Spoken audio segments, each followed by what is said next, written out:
Hi hello అండి అందరికీ welcome to the mini vlog. ఇదేంటి అనుకుంటున్నారా, కీర దోసకాయతో పచ్చడి చేసామండి. ఎలా చేసామేంటి అనేది చూసేద్దాం. వేసవకాలం అయితే వచ్చేసింది కదండి. ఈ టైంలో కీర దోసకాయ చాలా మంచిది, అందుకని ఇలా పచ్చడి ట్రై చేసామన్నమాట.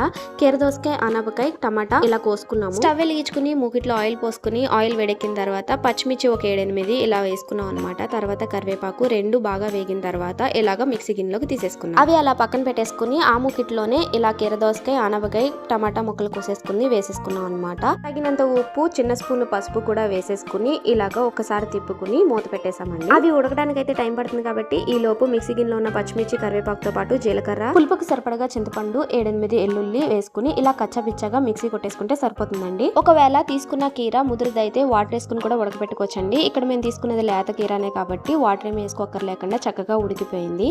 ఆనపకాయ, కీర రెండు చలవ చేసేవేనండి. ఇక్కడ ఉడికిన వాటిని కూడా మిక్సీ గిన్నెలో వేసేసుకోవాలండి. ఇక్కడ మిక్సీ గిన్నె మాది చిన్నది కాబట్టి సగం వేసుకుని ఫస్ట్ ఇదైతే మిక్సీ కొట్టేసుకుని మిక్సీ కొట్టిన దాన్ని మళ్ళీ ఆ మూకిట్లో ఒక పక్కన వేసుకుని ఆ మిగిలిన ముక్కలను కూడా మిక్సీ గిన్నెలో వేసేసుకుని దాన్ని కూడా మిక్సీ కొట్టేసుకుని మొత్తం మూకిట్లో వేసేసుకున్నామండి. ఇలాగా ఇక్కడ ఇంకొక విషయం ఏంటంటే మెత్తగా మిక్సీ పెట్టాల్సిన అవసరం లేదండి. ముక్కలు ఉన్నా కూడా మనకి నోటికి తగులుతున్నప్పుడు టేస్టీగా అనిపిస్తుంది. కొత్తిమీర కూడా వేసుకున్నామండి. ఇలాగా ఇప్పుడు తాలింపు వేసుకోవాలి కాబట్టి మూకిట్లో నూనె కాగిన తర్వాత ఆవాలు, పచ్చనగపప్పు, మినపప్పు, జీలకర్ర, కరివేపాకు, ఎండుమిర్చి వేసి తాలింపు వేస్తాం. వేసిన తర్వాత ఇలా పచ్చళ్ళలో వేసుకుని కలిపేసుకుని ఇలాగా ఒక బౌల్లో సర్వ్ చేసుకున్నామండి. చూసారు కదండి, ఎంతో టేస్టీగా ఉంది. ట్రై చేయండి. ట్రై చేసి ఎలా ఉంది ఏంటి అనేది కింద కామెంట్ చేయండి. Thank you so much. Bye.